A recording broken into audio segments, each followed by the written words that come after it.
Assalamualaikum warahmatullahi wabarakatuh. Tahukah kalian, kenapa Nabi Isa alaihi salam diturunkan ke bumi untuk melawan Dajjal? Salah satu yang menandai datangnya hari kiamat adalah turunnya Nabi Isa alaihi salam. Allah subhanahu wa ta'ala mengutus Nabi Isa alaihi salam turun ke bumi untuk membunuh Dajjal. Silahkan di-subscribe dan aktifkan loncengnya agar dapat ilmu yang bermanfaat, amin. Terdapat riwayat lain disebutkan tentangnya misi turunnya Nabi Isa alaihi salam ke muka bumi kelak. Mujammi bin Jariyah radhiyallahu anhu meriwayatkan bahwa Rasulullah sallallahu alaihi wasallam bersabda, Ibnu Maryam, putra Maryam, akan membunuh Dajjal di gerbang Lud, bab Lud. Hadis riwayat Tirmidzi. Namun, kenapa Allah subhanahu wa ta'ala memilih Nabi Isa alaihi salam dari sekian banyaknya nabi untuk membunuh Dajjal? 3 alasan Nabi Isa alaihi salam diutus untuk membunuh Dajjal. Alasan mengapa Nabi Isa alaihi salam yang diutus untuk membunuh Dajjal, hanyalah Allah subhanahu wa ta'ala yang tahu.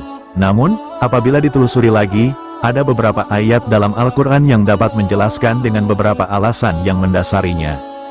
3 alasan yang telah diterangkan dalam Al-Quran tentang mengapa Allah subhanahu wa ta'ala mengutus Nabi Isa alaihi salam untuk membasmi Dajjal di muka bumi. 1. Pembuktian pada kaum Yahudi. Alasan pertama mengapa Nabi Isa alaihi salam diutus Allah subhanahu wa ta'ala untuk membunuh Dajjal disebut sebagai pembuktian pada kaum Yahudi yang berkeyakinan Nabi Isa alaihi salam sudah terbunuh. Hal ini menyangga tuduhan bahwa Nabi Isa alaihi salam telah wafat sebab disalib oleh kaum Yahudi.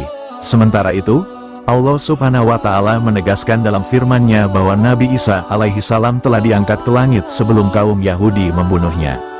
Kaum Yahudi yang ditakdirkan oleh Allah subhanahu wa ta'ala tidak akan pernah menang melawan Islam pun akan bernasib demikian sampai menjelang hari kiamat, hingga muncullah Dajjal dengan tipu dayanya dan membuat kaum tersebut membayatnya.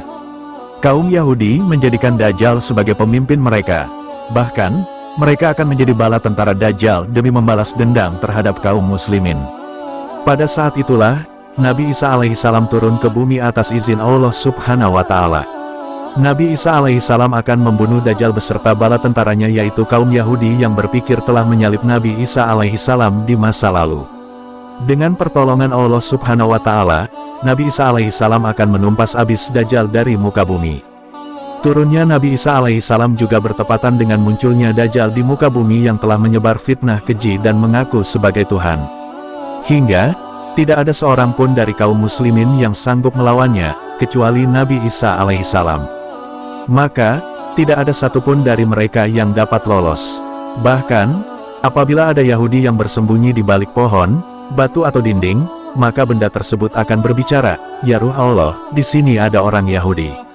Nabi Isa alaihi salam kemudian menangkapnya dan membunuhnya. 2. Permintaan Nabi Isa alaihi salam sempat meminta kepada Allah agar dijadikan umat Nabi Muhammad sallallahu alaihi wasallam. Lalu dikabulkan permintaannya itu dengan diturunkannya Nabi Isa alaihi salam ke bumi untuk menjadi umat Nabi Muhammad sallallahu alaihi wasallam. 3. Untuk dikembalikan ke tanah. Alasan selanjutnya, Nabi Isa alaihi salam akan dikembalikan ke bumi sesuai kodrat manusia yang tercipta dari tanah. Hal tersebut sebagaimana yang dijelaskan pada surat Taha ayat 55 yang artinya, dari bumi, tanah, kami menciptakan kamu, dan kepadanya kami akan mengembalikan kamu, dan daripadanya pula kami akan mengeluarkan kamu pada kali yang lain. Nabi Isa alaihi salam diturunkan ke bumi juga menandakan bahwa ajalnya akan tiba. Setelah wafat, Nabi Isa alaihi salam akan dimakamkan di tanah suci lalu dibangkitkan kembali bersama manusia lain di hari kebangkitan. Mengenai lokasi makam Nabi Isa alaihi salam, terdapat perbedaan pendapat di kalangan ulama. Sebagian ulama mengatakan lokasinya terletak di Bait Al-Maqdis dan sebagian lainnya mengatakan akan dimakamkan bersama Nabi Muhammad sallallahu alaihi wasallam. Wallahu a'lam.